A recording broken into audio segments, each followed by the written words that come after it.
n'y a pas de producteur aujourd'hui, je vais mettre un timer. S'il n'y a personne pour me gueuler dessus en backstage pour me dire que je fais trop long. En même temps, il n'y a pas le pasteur, donc je pourrais faire 1h30 de prêche. Et je fais ce que je veux, en fait. Je vous épargne ça. Je trouvais pas ma grosse Bible. J'ai pris une petite Bible de poche. Est-ce que ça a l'air sérieux, un pasteur qui prêche à partir d'une Bible de cette taille? Ok, ouais, comme l'a dit Yann, on va parler un peu de l'Église aujourd'hui. Parce que j'étais au téléphone au début de l'année avec un pasteur de Lausanne et il m'a dit ouais, comment ça va ici, tout ça. Puis moi, je passe un moment à me plaindre. Oui, mais tu sais, les restrictions sanitaires et tout, on ne peut pas vivre l'Église comme avant, nanana. Et il m'a repris, en fait. Il m'a dit, mais Ruben, tu comprends pas ce qui se passe. C'est Dieu qui utilise ces mesures sanitaires pour vous secouer, pour mettre au jour nos motivations profondes. Pourquoi on est là? Pourquoi on fait ce qu'on fait? Pourquoi vous êtes venus ce matin plutôt que de regarder peut-être un message sur YouTube? Parce que si vous êtes venus pour la prédication, mauvaise nouvelle, sur YouTube vous trouverez 20 000 fois mieux dans toutes les langues. Vous n'avez pas besoin de venir ici. Donc pourquoi tu viens ici si tu n'as pas besoin de venir ici? Pourquoi tu luttes peut-être avec tes enfants pour les ramener à l'église le matin à l'heure si tu n'as pas besoin d'être là? Je vous propose qu'on regarde un passage biblique dans Éphésiens, chapitre 2, qui nous permet de comprendre un peu mieux ce que c'est l'Église, sa raison d'être, sa nature. Ça se trouve dans Éphésiens 2, à partir du verset 18. Et ça, c'est pas Éphésiens, c'est Romains. Ok, on y va. Et c'est grâce à lui que les uns et les autres, dans un seul esprit, nous avons l'accès auprès du Père. Ainsi, vous n'êtes plus des étrangers ni des émigrés, vous êtes concitoyens des saints. Vous êtes de la famille de Dieu. Vous avez été intégrés dans la construction qui a pour fondation les apôtres et les prophètes, et Jésus-Christ lui-même comme pierre maîtresse. C'est en lui que toute construction s'ajuste et s'élève pour former un temple saint dans le Seigneur. C'est en lui que vous aussi, vous êtes ensemble intégrés à la construction pour devenir une demeure de Dieu par l'Esprit. Ok, c'est un petit texte mais assez dense, hein. Il y a pas mal d'images, pas mal de trucs. Donc ce que je vous propose de faire, c'est qu'on puisse dire quelques mots sur un peu les points centraux de ce passage. Ce qui me marque en premier, c'est de commencer avec le verset 18 et de voir. Et c'est grâce à lui, donc lui c'est Jésus, c'est grâce à Jésus que les uns et les autres, ça c'est autant les juifs que les non-juifs, c'est nous en gros. Dans un seul esprit, nous avons l'accès auprès du Père. T'as vu le truc?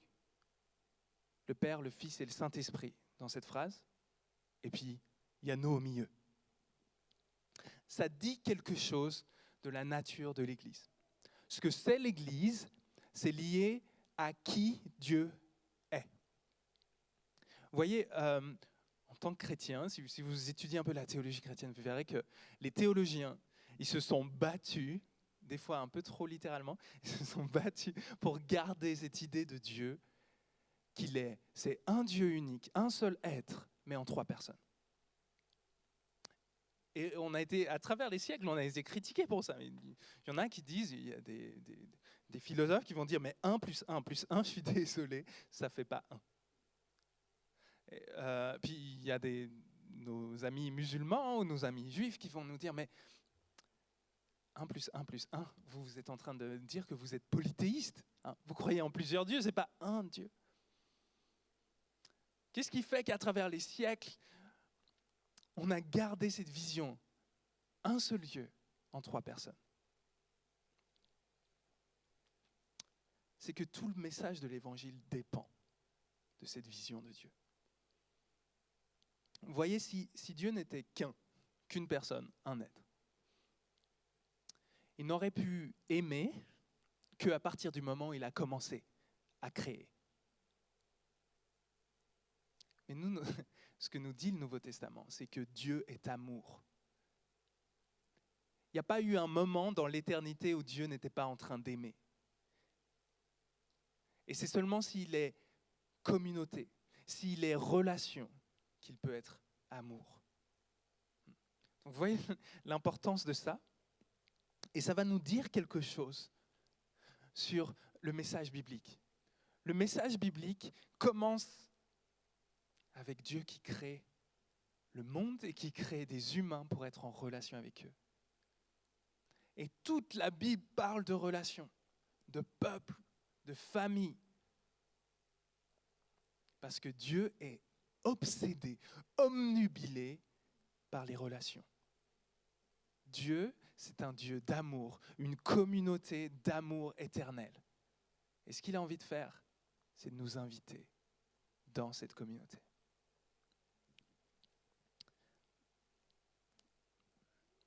Ce qui veut dire que, en fait,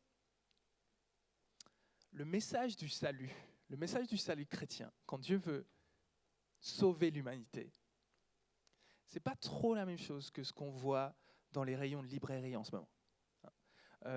Si vous allez à Payot, dans n'importe quelle librairie, vous verrez que les grosses sections, c'est les sections développement personnel.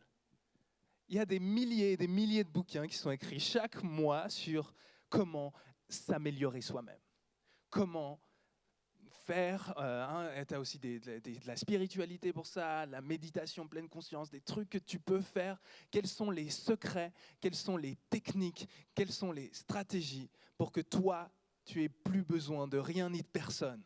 Tu es ton propre Dieu. L'évangile, c'est pas ça. L'évangile, c'est un message relationnel. Parce que notre Dieu, c'est un Dieu de relation. Il va nous inviter, la manière dont il nous sauve va être aussi relationnelle. Donc l'Église, la raison d'être de l'Église, c'est que Dieu rassemble l'humanité, veut réconcilier l'humanité, guérir l'humanité en créant une famille, un peuple ou un royaume et un temple. C'est les trois métaphores qu'on retrouve dans ce passage-là. Dieu crée une famille, un royaume et un temple. C'est la manière dont Dieu sauve. Donc je vais vous proposer de voir ces trois métaphores-là, l'une après l'autre, qui se trouvent dans le texte. Et avec ces trois métaphores, je vais nous proposer une mise en pratique. Je vais vous proposer trois pratiques qui peuvent nous aider à à grandir dans ces trois aspects. Donc la première métaphore, c'est la métaphore de la famille. On lit ça au verset 19. Vous n'êtes plus des étrangers ni des émigrés, vous êtes concitoyens des saints, vous êtes de la famille de Dieu. Ce qui est important avec cette métaphore de la famille, c'est que ça différencie l'Église de tout autre groupe. L'Église, c'est une famille. Ce n'est pas un club, ce n'est pas une association, ce n'est pas une entreprise. C'est une famille. Ça veut dire que tu ne rentres pas ici parce que tu as payé. Tu ne rentres pas ici parce que tu es qualifié, parce que tu le mérites. Tu rentres ici parce que tu es adopté. Tu rentres, tu intègres la famille parce que tu es adopté. Dieu te déclare fils et fille, enfant de Dieu. Et ce que ça veut dire sur nous, c'est que c'est hyper puissant en fait. Le point d'entrée pour devenir un enfant de Dieu, il faut reconnaître qu'on a besoin de lui. Vous voyez, l'enjeu, c'est que l'Évangile nous dit qu'on est pécheurs. on a cette tendance à tout saboter, à saboter ce qu'on touche. On a cette tendance à faire le mal. Et Dieu nous offre la réconciliation par l'adoption. Ça veut dire que si on est là, si on intègre la famille de Dieu, c'est uniquement parce qu'on s'est reconnu comme pécheurs. On s'est reconnu comme étant des gens qui sabotons tout ce qu'on touche. On fait le mal. On ne mérite pas de faire partie des enfants de Dieu. Et pourtant, on est là. Parce que Dieu a donné sa vie. Il a donné son Fils, son unique, afin que quiconque croit en lui ne périsse pas, mais ait la vie éternelle. Il s'est donné pour que nous, on puisse rejoindre ces familles. Mais regarde ce que ça implique. C'est que la grâce, c'est la porte d'entrée. Et si la grâce est la porte d'entrée, si le fait qu'on ne mérite pas d'être là, c'est ça la porte d'entrée. Est-ce qu'on ne pourrait pas avoir juste un petit peu plus de grâce les uns envers les autres? Est-ce qu'on ne pourrait pas vivre ensemble l'Église en partant du principe que les autres vont faire des fautes, que les autres vont me trahir, me blesser, me faire du mal? Parce que c'est pour ça qu'on est là. On est là parce qu'on sabote. On sabote ce qu'on a entre les mains. Donc oui, moi je vais vous blesser, vous allez me blesser. Mais par la grâce de Dieu, on va grandir ensemble. Par la grâce de Dieu. À mesure qu'on prêche sa parole, qu'on vit ensemble la foi, on va grandir. Amen. Donc je vous propose une pratique pour vivre et pour grandir dans le fait qu'on est une famille, qu'on est rassemblés par l'adoption en Jésus. Je vous propose cette pratique que vous connaissez. C'est ce qu'on appelle la confession des péchés. Puisqu'on est là et qu'on ne le mérite pas, puisque une des conditions d'accès à Dieu, c'est de reconnaître que j'ai besoin de son pardon, que j'ai besoin de son aide, il va falloir que je verbalise ça, que je puisse le partager avec ceux qui m'entourent, mes faiblesses, mes défis, partager quand j'ai fait le mal, partager quand je suis perdu et paumé. Ça, c'est une pratique qui nous permet de grandir dans la grâce, de grandir dans la connaissance de Dieu. Oui, Dieu nous pardonne quand on lui demande pardon. Mais il y a un truc dans l'Évangile, c'est on découvre à travers la Bible, le message biblique, c'est la manière dont Dieu veut prendre soin de toi, c'est à travers les autres. Et la manière dont Dieu veut prendre soin des autres, c'est à travers toi. Il y a ce truc, bien sûr, on a cette relation personnelle avec Jésus qui fait que lui nous guérit, lui agit dans nos vies.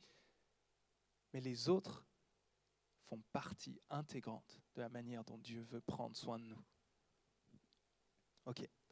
Donc, chaque dimanche, quand on est là, on se rassemble, on va proclamer, on est là parce que Dieu nous a sauvés, parce que Jésus nous a pardonnés. On est là parce qu'on est des pécheurs, en fait. On a besoin d'aide. Mais cette confession-là, on peut chacun la vivre et essayer de grandir là-dedans et s'entourer de gens qui connaissent nos défis, des gens avec qui on va partager nos luttes. Ok, la deuxième image que je vois dans ce texte, c'est vous n'êtes plus des étrangers ni des immigrés, vous êtes des concitoyens des saints. Ça, c'est une métaphore qui est en fait politique, en fait. Vous faites partie d'un autre royaume. Vous faites partie du peuple de Dieu, du pays de Dieu. Et on pourrait parler de ça pendant longtemps, mais je voulais juste dire quelque chose par rapport à ça. C'est que chaque peuple, chaque culture va avoir une vision de ce que c'est être un être humain, va avoir une vision de ce que c'est le succès. Et aujourd'hui, ce qu'on voit, en tout cas dans mon contexte, ce que je vois ici en Suisse, c'est qu'on a cette vision, on peut le résumer comme ça. Fais tout ce qu'il te coûte, quoi qu'il t'en coûte. Fais tout ce qui est en ton pouvoir pour être heureux. Fais tout ce que tu peux pour être heureux. Cherche la carrière qui te rendra heureux. Cherche les amis qui te rendront heureux. Cherche le partenaire romantique qui te rendra heureux. Fais en sorte d'être heureux. Et s'il y a quelque chose qui te rend malheureux dans ta vie, abandonne-le. Le problème, c'est que c'est un message qui est tellement puissant que dans les églises, on finit par l'adopter. Et on croit que Jésus, sa mission principale, c'est de nous rendre heureux. On croit que Jésus, c'est un peu notre assistant pour qu'on soit plus heureux dans la vie. Oh Jésus, donne-moi ci, Jésus, donne-moi ça. Si seulement j'ai la bonne technique de prière, j'aurai cette joie continuelle qui ferait que je serai toujours heureux et j'aurai jamais de problème. L'Évangile nous dit que Jésus vient nous amener dans son royaume.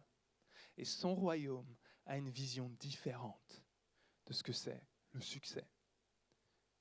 Son royaume a une vision différente de ce que c'est la vraie vie, la bonne vie. Et on peut la voir en Jésus, cette vision. Vous savez, Jésus, il a dit, le disciple n'est pas plus grand que son maître. Si lui a souffert, vous allez souffrir aussi.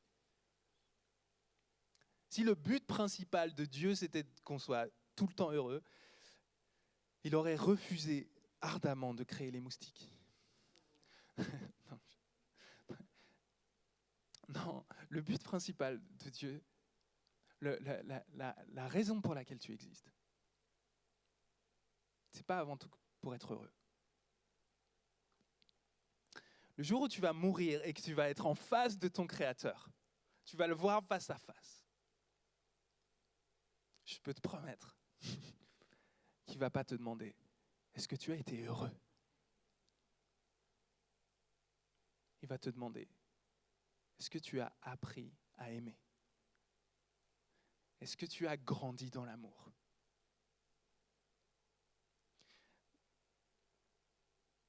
C'est ça, le royaume de Dieu. Le royaume de Dieu nous pousse non pas à vivre pour nous-mêmes, mais à vivre pour Dieu et pour les autres. Le royaume de Dieu, c'est appartenir à une autre réalité, un autre pays, qui fait qu'on est ici, on est là, mais on est un peu étranger. On est citoyen d'une autre patrie. Et ça va entrer en conflit avec pas mal de choses. Vous savez, tant qu'on vit dans ce monde de péché, tant qu'on vit dans ce monde où on se fait du mal les uns aux autres, un cœur qui aime, c'est un cœur qui souffre. Donc la souffrance, ce n'est pas notre ennemi. Les sacrifices, si on veut suivre Jésus, on va en faire. Notre ennemi, c'est de s'accommoder à un royaume qui n'est pas le nôtre.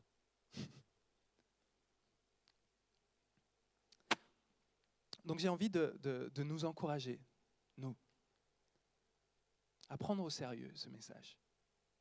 Le message de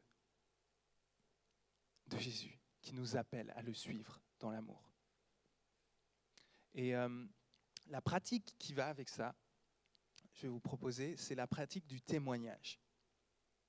Quand on témoigne, quand on se rassemble ici les dimanches, on vient témoigner de l'Évangile, on vient témoigner de qui Jésus est. On fait ça chaque dimanche, chaque semaine.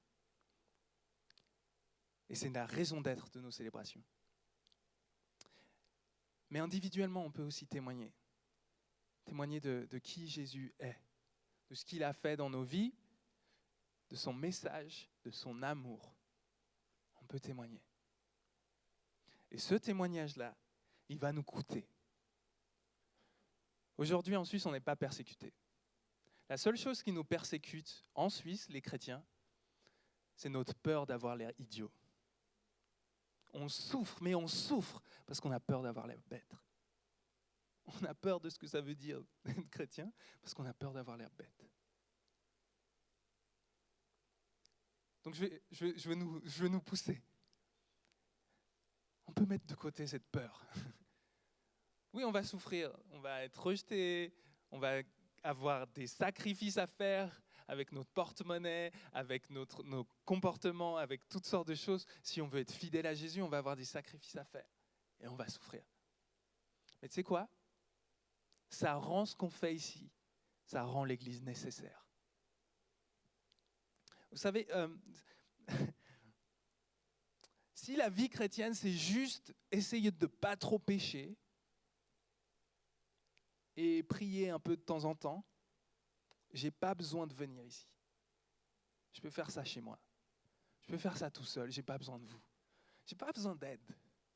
Je vais juste essayer de ne pas trop pécher, je serre les dents jusqu'à ce que je meure. Ok. Mais si la vie chrétienne, c'est de témoigner de Jésus, si la vie chrétienne, c'est être fidèle à Jésus, de vivre à son image, alors là, ça va piquer. Et là, je vais avoir besoin d'aide. Là, je vais avoir besoin de soutien. Moi, je disais tout à l'heure, je suis introverti, moi. Je n'ai pas besoin de plus d'amis. Moi, il me faut 2-3 amis, ça me suffit. Je n'ai pas besoin d'aller à l'église pour avoir des amis. Si j'ai besoin d'aller à l'église, si j'ai besoin de faire partie d'une communauté, c'est parce que le combat de la foi, je ne peux pas le mener tout seul. Je n'ai pas les épaules pour ça. Je ne peux pas. J'ai besoin d'aide. J'ai besoin de vous. Ok, je m'arrête là, sinon je vais beaucoup trop déborder. Troisième image, la troisième métaphore, c'est la métaphore du temple. Dieu, en Jésus, fait de nous un temple. Donc oui, individuellement, on reçoit tous l'Esprit, mais ici, c'est une image communautaire. Chacun d'entre nous, on est amené à participer dans une construction qui se fait en Jésus, qui est la construction d'un temple à la gloire de Dieu. C'est une image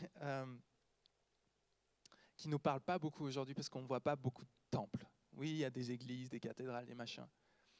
Mais dans notre imaginaire, on n'a pas la conception de ce que c'est un temple. Le lieu sacré, où quand tu rentres dedans, tu ne sais pas si tu sors. Le lieu où c'est le Dieu vivant qui investit les lieux. C'est le lieu de contact entre le ciel et la terre. Le lieu qui vient ébranler tous les fondements. Tu sais, dans la Bible, il se passe 2 choses. Quand les gens sont mis face à face avec la présence de Dieu, c'est soit ils fuient, ils essayent de se cacher, soit ils tombent par terre.